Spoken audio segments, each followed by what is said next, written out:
¿Cómo les va? ¿Qué dicen? Bienvenidas, bienvenidos, bienvenides a una nueva entrevista.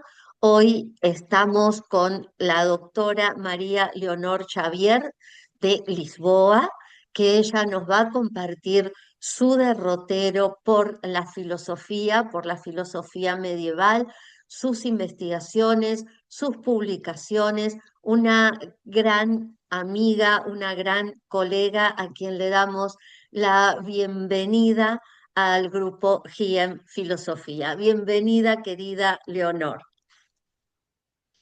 Susana Violante, antes de mais também um grande agradecimento da minha parte pela sua generosidade e do grupo a que pertence, pela atenção que me está a dar nesta entrevista que aceitei com todo o gosto. É uma grande gentileza da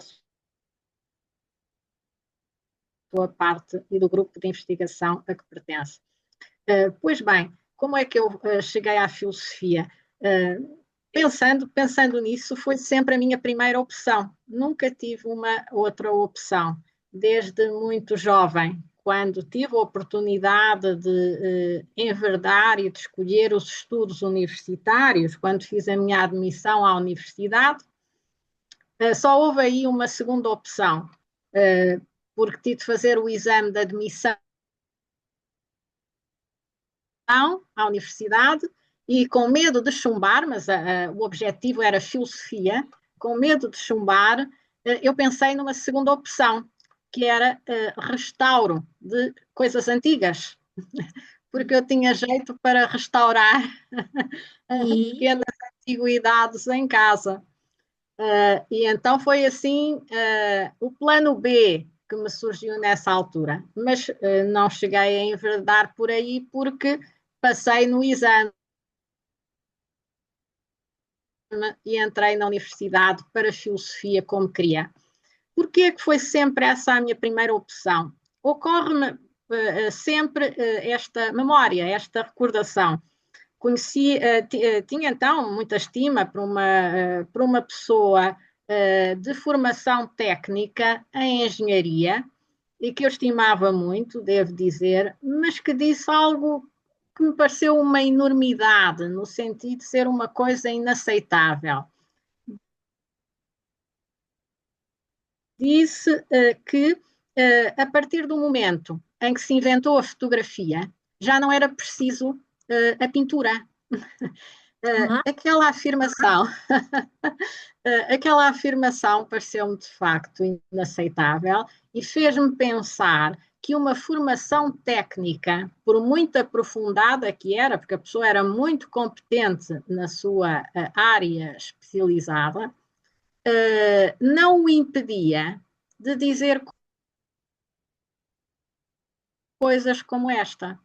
Então, eu sempre achei que a filosofia era a formação menos afuniladora e mais abrangente, que nos permitisse ter uma visão adequada das coisas e não cometer estas, estas eu nem sei como dizer, estas inconveniências, não é? Sí, inconveniente, claro. É. De maneira que recordo-me, a minha opção pela filosofia tem a ver com esse pensamento, de ter uma visão abrangente das coisas que uma formação técnica especializada não permitia. Sí. Então sempre foi essa a opção. Depois fiz a licenciatura na Universidade de Lisboa e então aí conheci de facto aquele que foi o meu mestre e orientador na filosofia medieval, que foi o professor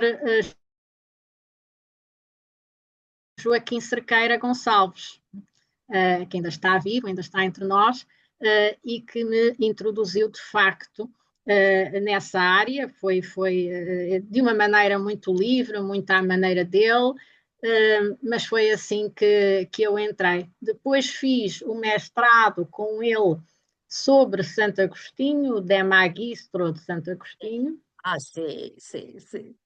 Exatamente, ele era era e é um pensador agostiniano. Ele é, sobretudo, Agostinho para ele é uma referência do seu modo de estar na vida e na filosofia. Por isso não é assim não é por ser uma autoridade ou um pensador muito importante, é alguém com quem ele tem grande afinidade na personalidade e no pensamento. Mas eu confesso que o meu primeiro contacto com Agostinho não foi fácil, porque organizado, fala de todos os assuntos em cada livro, ele fala de muitas coisas, tem uma escrita,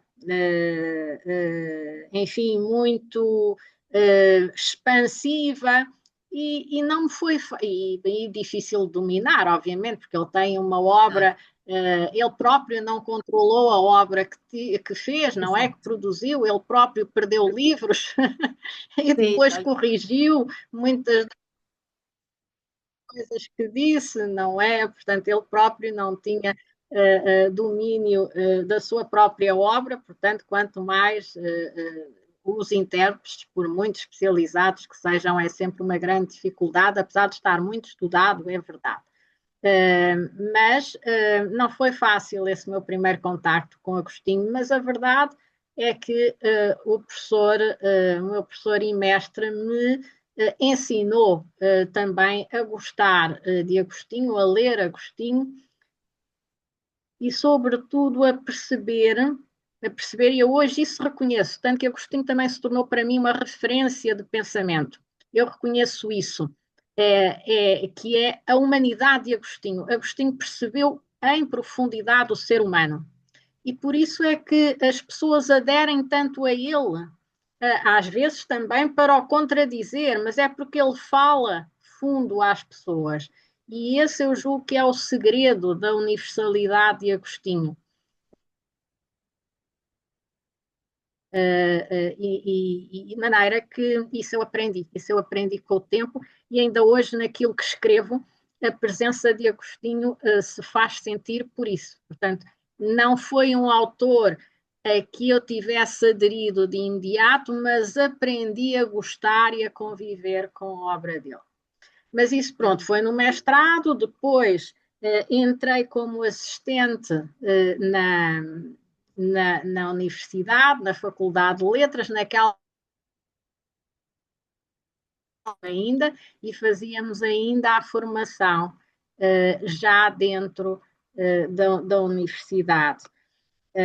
As coisas mudaram, entretanto, com as bolsas, com as instituições de apoio à investigação, e hoje em dia já só os doutorados entram. Mas nessa altura era assim, e eu depois ingressei no doutoramento com a mesma orientação, mas aí já escolhi um outro autor na linhagem de Agostinho, mas cujo estilo me era muito mais simpático, que era Santo Anselmo de Aosto, de Cantuária, portanto, o autor do Proslogion e também muito, muito importante na história da filosofia pelo seu argumento único.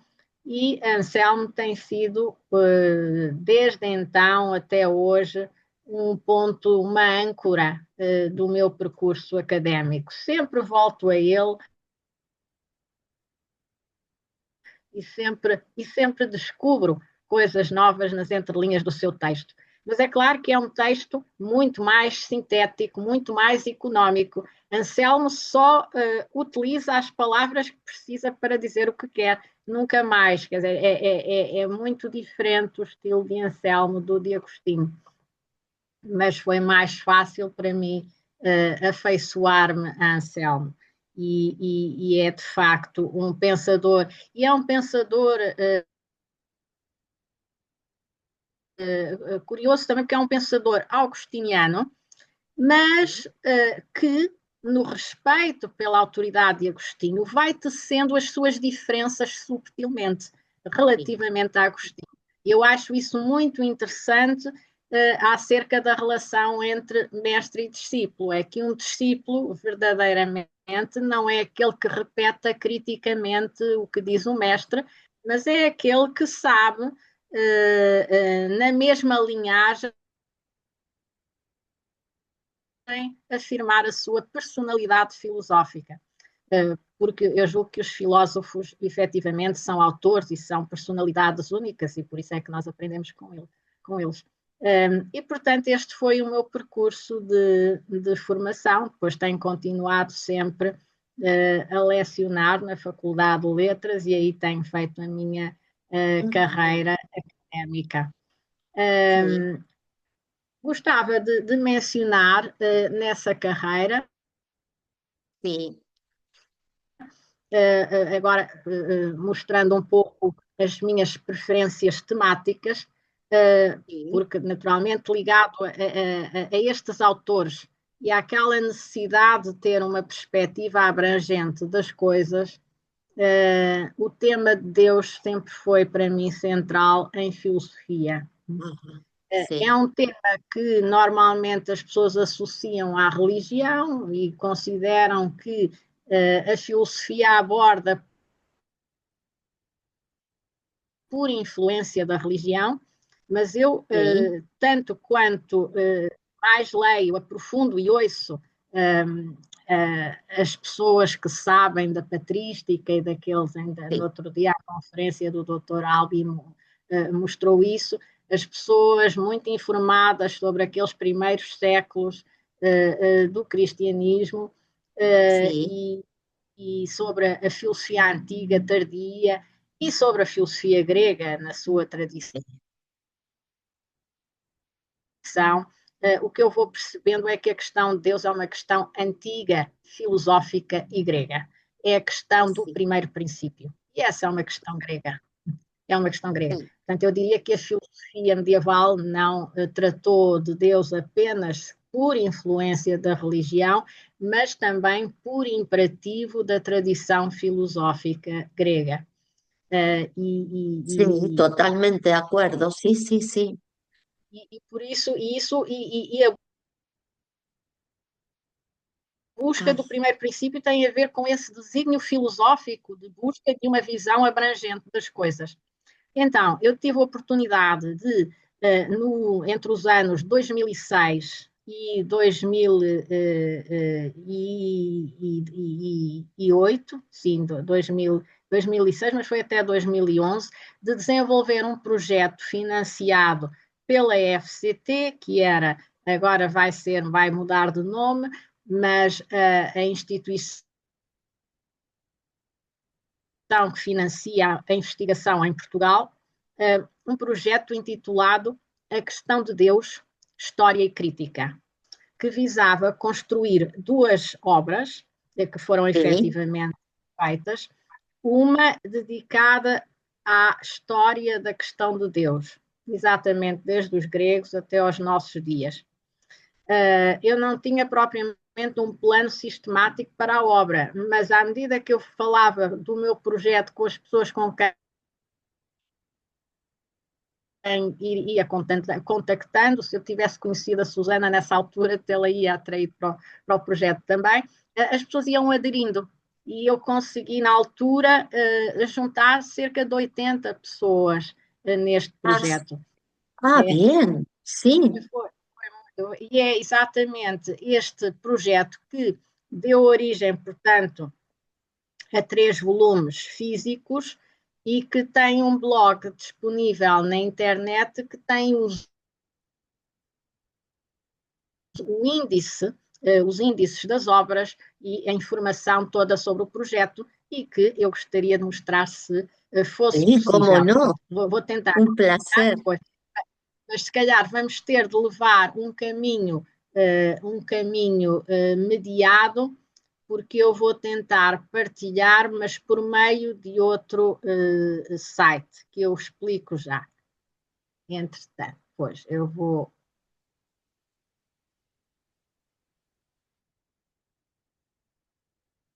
Exatamente. Ora bem, aqui temos um Sí, site que é um site que eu uso habitualmente para os meus estudantes. É um site que tem várias informações úteis, eu depois explicarei, mas tem aqui, este é o menu principal, tem as disciplinas e os textos que eu uso habitualmente nas disciplinas que agora dou.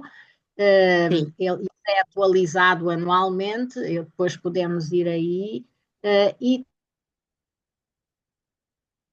tem esta pasta de publicações e eventos sí, que eu vou carregar. Aqui estão ahí está. as páginas iniciais dos meus livros, eu depois já poderei tocar em alguns, mas queria Sí, salientar aqui nas publicações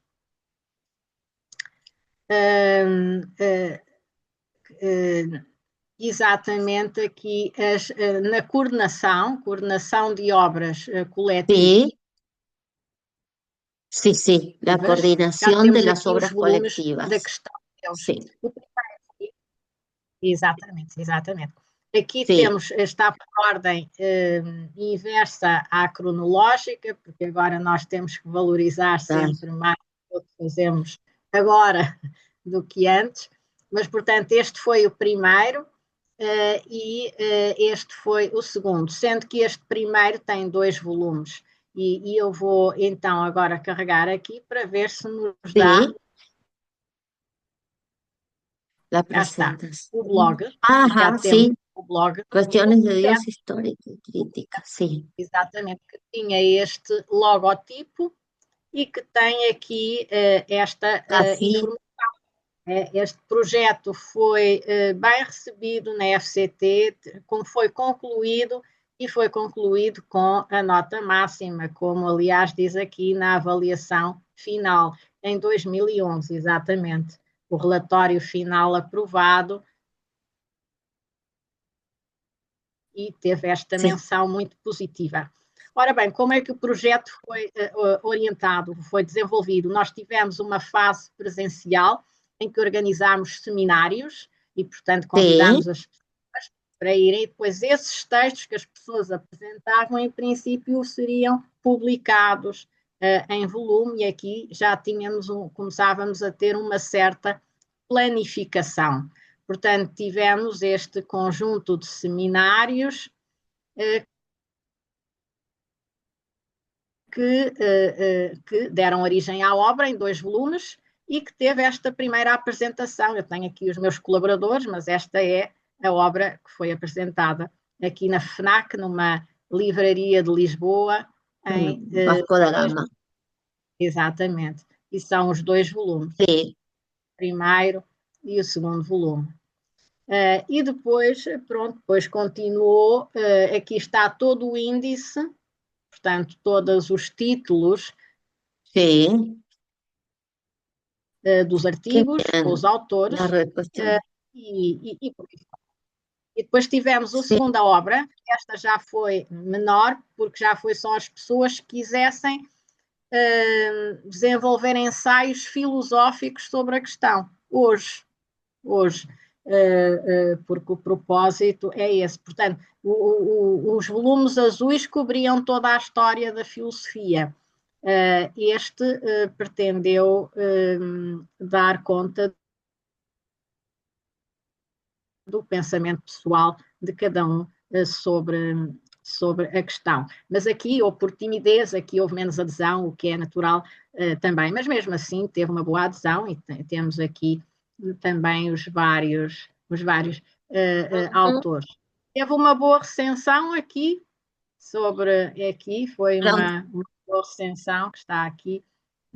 sí, los ensayos de la utilidad de la filosofía, sí, qué bien, no, qué trabajo, sí, bien, porque eu ya tive tenemos muito gosto allí de la estar página, neste. Exato. sí, Então eu vou interromper ou vou passar.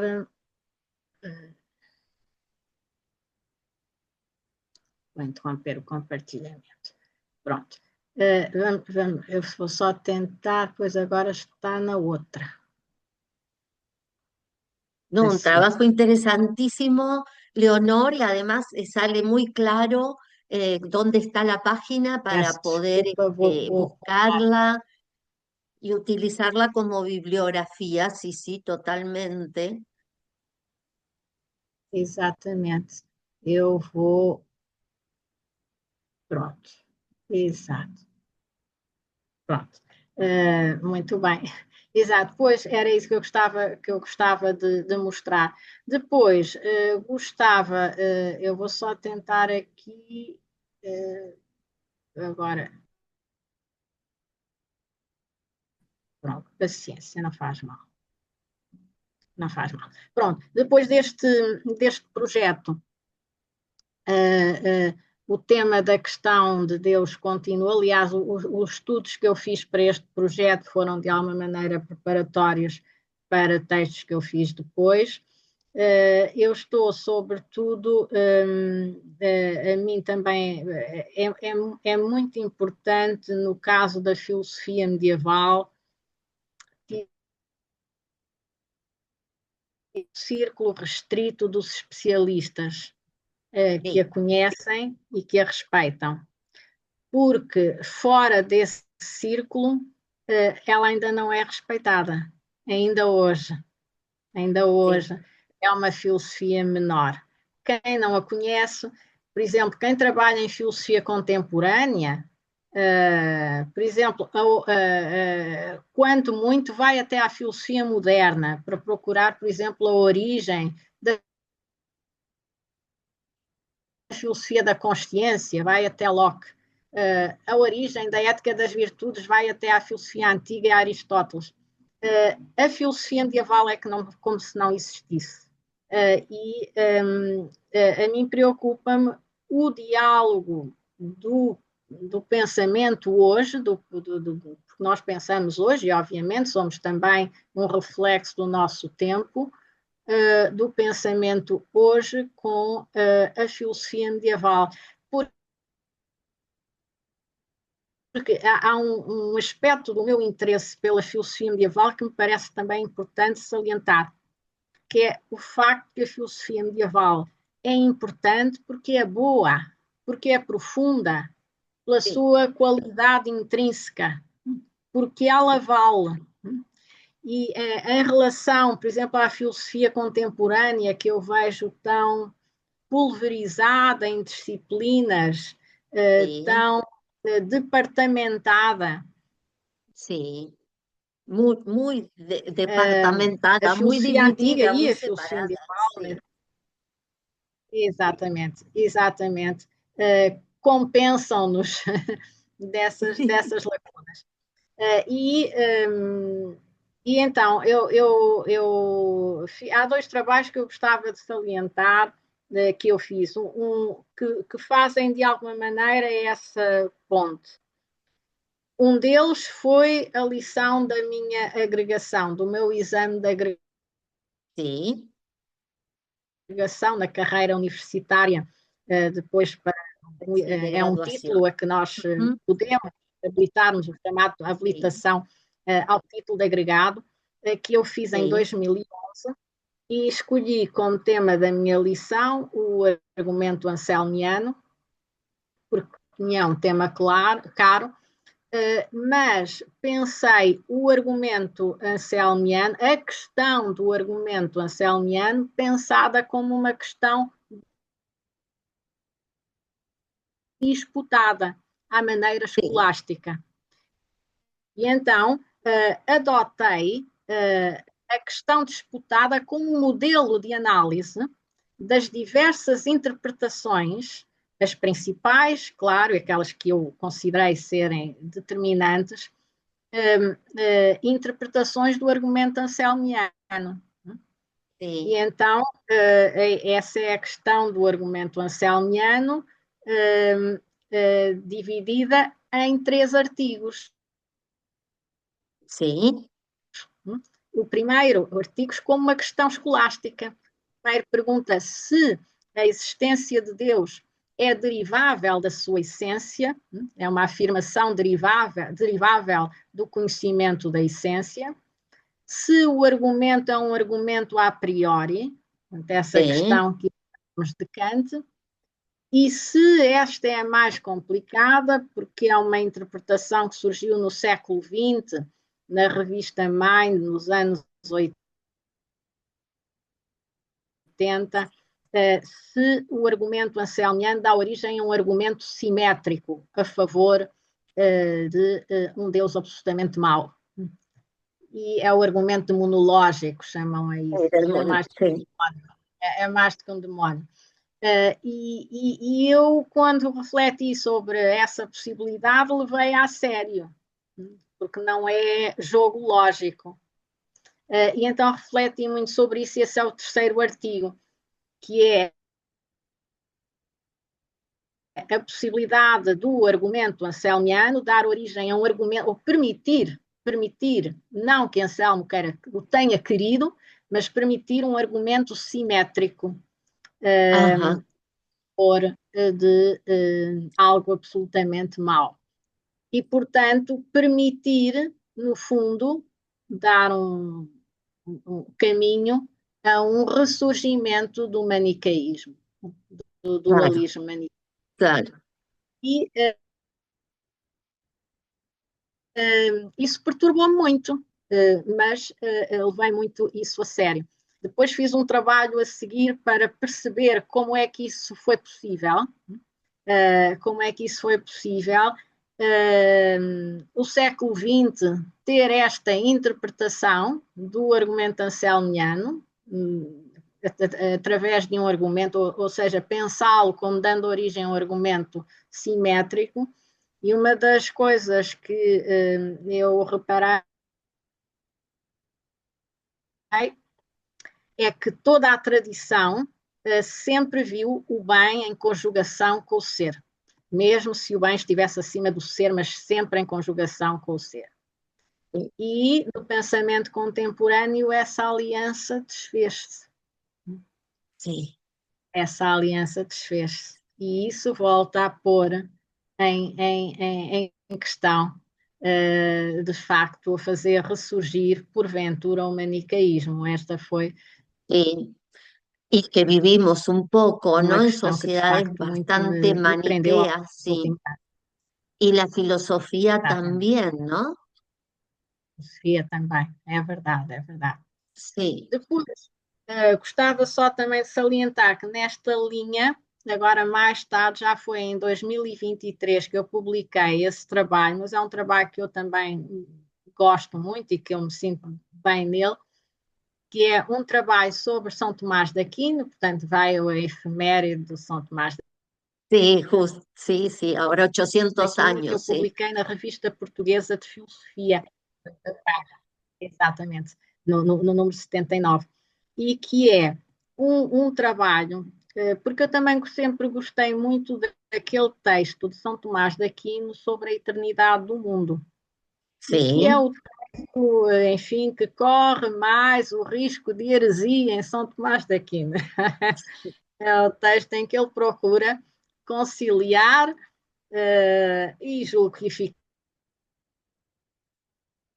eficazmente a doutrina tradicional da criação com a hipótese do mundo eterno, com a hipótese da eternidade do mundo. Então ocorreu-me que era, na época, no século XIII, efetivamente uma questão dilacerante na universidade, e então na Universidade de Paris foi uma questão muito acutilante. Então, ocorreu-me pensar a questão hoje que me faz alguma impressão que seja ainda questão, que é a questão da contradição entre a teoria tradicional, a doutrina tradicional religiosa das religiões monoteístas da criação e a teoria da evolução que temos desde Darwin. Então, a questão para nós hoje trata-se de perceber se há ou não contradição entre a teoria da evolução e a doutrina da criação. Tal como para Tomás de Aquino, se punha a questão de saber se havia contradição entre a sí. doutrina da criação e a hipótese da eternidade do mundo. Então eu lembrei-me, então e se Tomás de Aquino vivesse hoje, como é que ele responderia à nossa questão Ah, relação entre a criação e a evolução. Está Então, bien, sí, sí, propus-me, sí, tal como seguir a análise, o esquema de análise da questão disputada da eternidade sí. do mundo do opúsculo de Tomás de Aquino para a questão atual da evolução-criação. E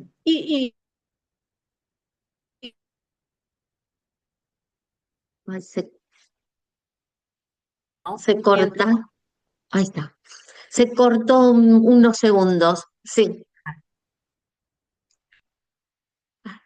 No. eu estou convencida que Tomás de Aquino estaria na disposição de, uh, de desenvolver essa argumentação a favor de não haver contradição entre Ujú.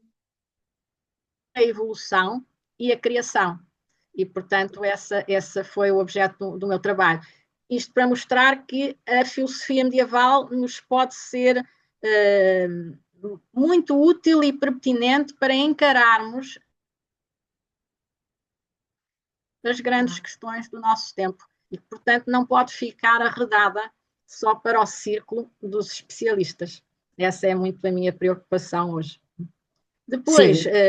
Y, querida María Leonor, nos quedan 3 minutos que, o sea, te ofrecemos para este cierre y interesantísima toda la propuesta, toda la investigación para poder compartir esos espacios que tienen en Internet y sobre todo esto, ¿no? Que estabas diciendo, porque yo también les preguntaba en las clases a los estudiantes y muchas veces lo digo en las reuniones que hacemos de congresos o jornadas. ¿Se puede hacer filosofía hoy, hoy que estamos en el siglo XXI, ignorando el pensamiento medieval? ¿No? Porque esto que comentabas antes, ¿no? De esos saltos que se hacen. Así que ya te dejo estos minutos, estos 2 minutos, y mil gracias y todo tuyo, este tiempo que queda. obrigada. Muito obrigada. Ainda posso dizer mais alguma coisinha?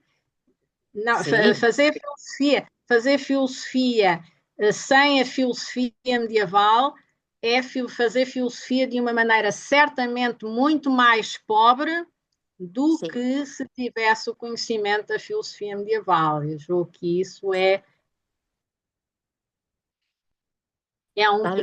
isso é um prejuízo. Portanto, Sí, a sí. filosofia medieval é muito importante.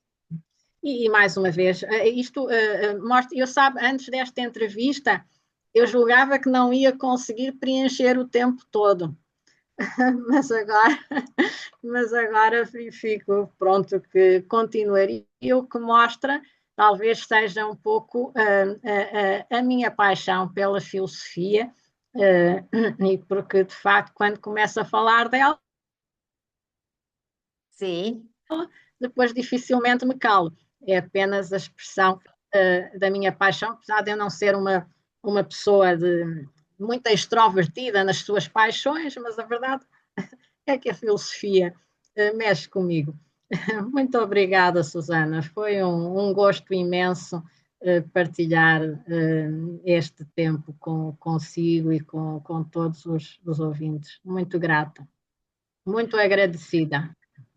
agradecidos nosotras y nosotros. Muchísimas gracias, María Leonor. Gracias de todo corazón. Un placer. Gracias.